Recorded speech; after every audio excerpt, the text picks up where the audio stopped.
नमस्कार दोस्तों, श्री कथा चैनल में आप सभी लोगों का हार्दिक स्वागत है। भगवान विष्णु और माता लक्ष्मी जी का आशीर्वाद आपके परिवार पर सदा बना रहे। ओम लक्ष्मी नारायण नारायण हरि हरि। ओम लक्ष्मी नारायण नारायण हरि हरि। माघ मास के शुक्ल पक्ष की एकादशी को जया एकादशी का व्रत किया जाता है।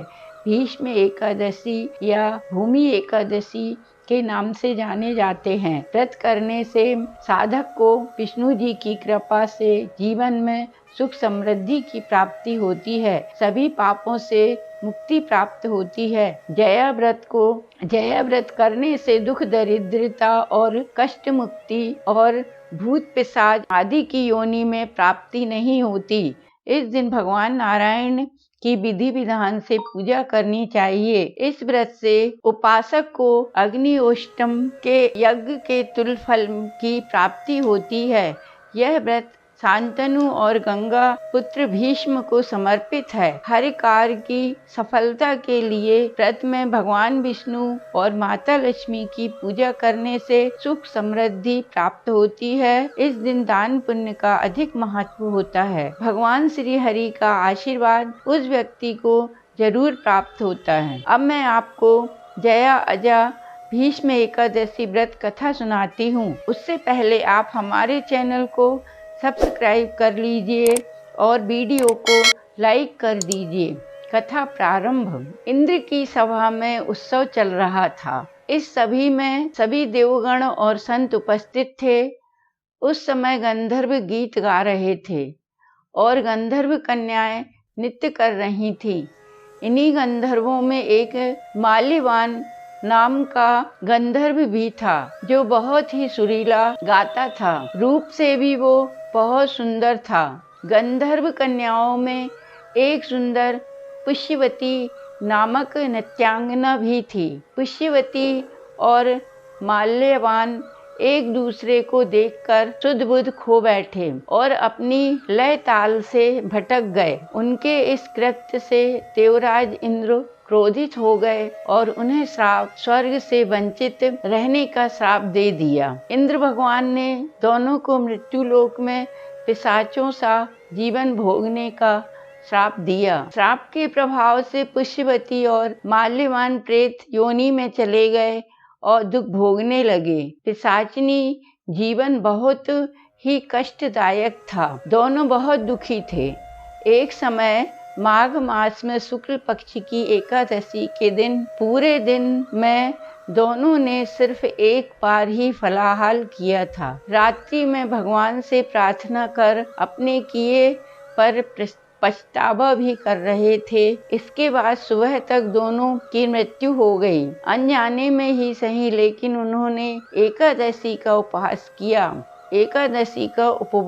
किया और इसके प्रभाव से उन्हें प्रेत योनि से मुक्ति मिल गई और वे पुनः स्वर्ग लोक चले गए। इसके उपरांत में एक कथा और सुनाती हूँ।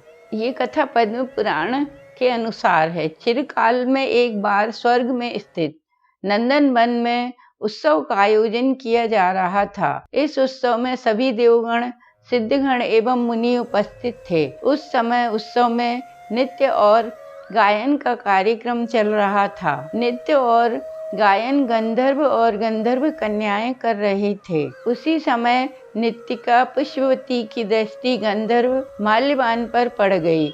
माल्यवान के यौवन पर नृत्यिका पुष्यवती पर मोहित हो गई। इससे नृत्यिका पुष्यवती अपनी सुध बुध खो बैठी और अमर्यादित ढंग से नृत्य करने लगी। वहीं माल्यवान बेसुरा होकर गाने लगा। इससे सभा में उपस्थित सभी लोग क्रोधित हो उठे। यह देखकर स्वर्ग नरेश इंद्र क्रोधित हो उठे और उन्होंने दोनों को स्वर्ग से निष्कासित कर दिया। साथ ही यह शाप दिया कि दोनों को अधम योनि प्राप्त होगी। कालांतर में हिमालय आकर दोनों पिशाच योनि में कष्टकारी जीवन व्यतीत करने लगे। एक बार माघ मास की एकादशी यानी जया एकादशी दिन आई। माल्यवान और पुष्पवती ने उस दिन कुछ अन्न नहीं खाया और फल खाकर दिन व्यतीत किया। साथ ही दुख और भूख के चलते दोनों ने रात्रि जागरण भी किया। इस दौरान दोनों ने श्री हरि का स्मरण और सुमरन किया। दोनों की भक्ति से प्रसन्न होकर भगवान नारायण ने पुष्पवती और माल्यवान को प्रेत योनि से मुक्त कर दिया। भगवान विष्णु की कृपा से दोनों को सुंदर शरीर प्राप्त हुआ और दोनों दोबारा स्वर्ग लोक चले गए। जब वहां पहुंचकर इंद्र को प्रणाम किया तो वह चौंक गए। इसके बाद उन्होंने पिशाच योनि से मुक्ति का उपाय पूछा। इसके बाद माल्यवान ने बताया कि एकादशी व्रत के प्रभाव और भगवान विष्णु की कृपा से दोनों को पिशाच योनि से मुक्ति मिली। इसी प्रकार जो व्यक्ति जया एकादशी का व्रत रखता है उसे मोक्ष की प्राप्ति होती है। बोलो विष्णु भगवान की जय, माता लक्ष्मी की जय।